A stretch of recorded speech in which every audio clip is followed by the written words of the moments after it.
Mga proyektong tututok sa food security, kalusugan ng mga Pilipino at pagpapasiglaan ng turismo, ilan lamang yan sa panunahang buksan ni Pangulong Ferdinand R. Marcos Jr. noong nakaraang linggo. Balikan natin yan sa report ni Clazel Pardilla. Mataas sa produksyon ng pagkain at abot kayang presyo ng bilihin, si Pangulong Ferdinand R. Marcos Jr. yan ang layunin. Nitong Biyernes, pinangunahan ng Presidente ang pagtatayo ng Paitan Dam Irrigation Project sa Pangasinan. Magsisilbi itong patubig sa mga palayan sa ilang bahagi ng Pangasinan, Tarlac at Nueva Ecija. 12,000 ektaryang sakahan ang mapatutubigan. Mahigit 12,000 magsasaka naman ang makikinabang. Hindi na pangarap ang pagkakaroon ng tubig, tag-araw man o tag-ulan. Ang masaganang ani, abot kaya na. Mas malakas na turismo at mas masiglang ekonomiya naman ang target ng itatayong Sky Garden sa Alaminos City sa Pangasinan na pinangunahan din ni Pangulong Marcos ang groundbreaking. Bida rito ang mga elevated garden na may iba't ibang uri ng halaman, commercial center at multi-purpose hall.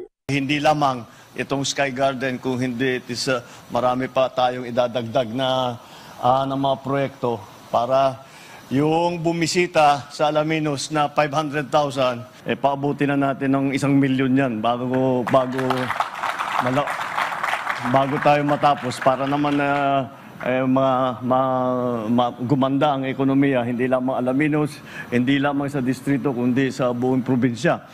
Malaking tulong po ito, sir, sa amin, sa mga boatman, dahil kami rin po ang magdadala ng mga turista papuntang 100 Islands. Kasi pag napatayo po ito, lalong dadami po yung turista po. Ay, maganda rin po, maganda para mayroon kaming pasyalan din dito po. Maganda rin po para mayroon kaming hanap buhay.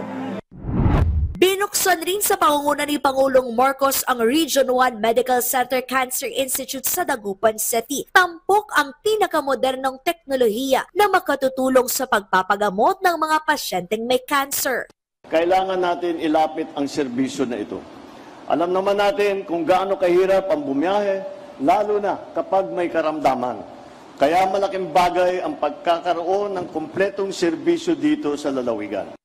Malaking tulong po sa amin, ma'am, kasi ang dami na pong nagbibigay sponsors po dito nung mula po may cancer center.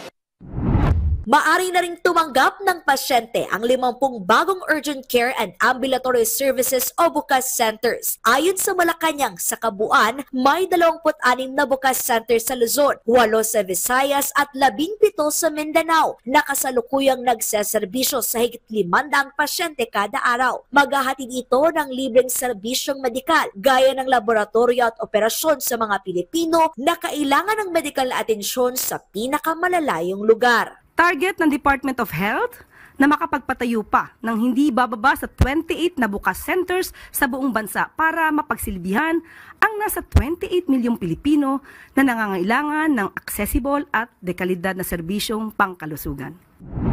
Alinsunod sa utos ni Pangulong Marcos na pagbutihin ang karanasan sa pagbiyahe ng mga commuter, lalagyan na ng Transportation Department ng wheelchair lift lahat ng EDSA bus station. Target itong tulungan ang mga pasaherong may kapansanan o PWD.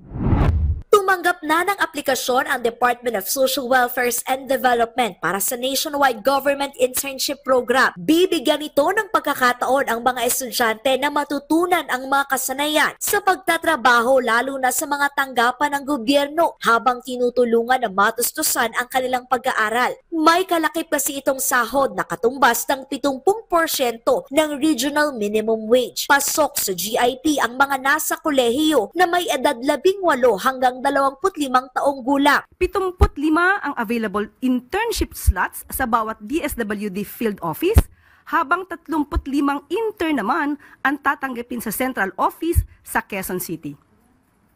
Tatanggap ng katumbas na 75% ng regional minimum wage as of November 2022 ang mga intern na kailangang makapagsilbi ng 30 working days.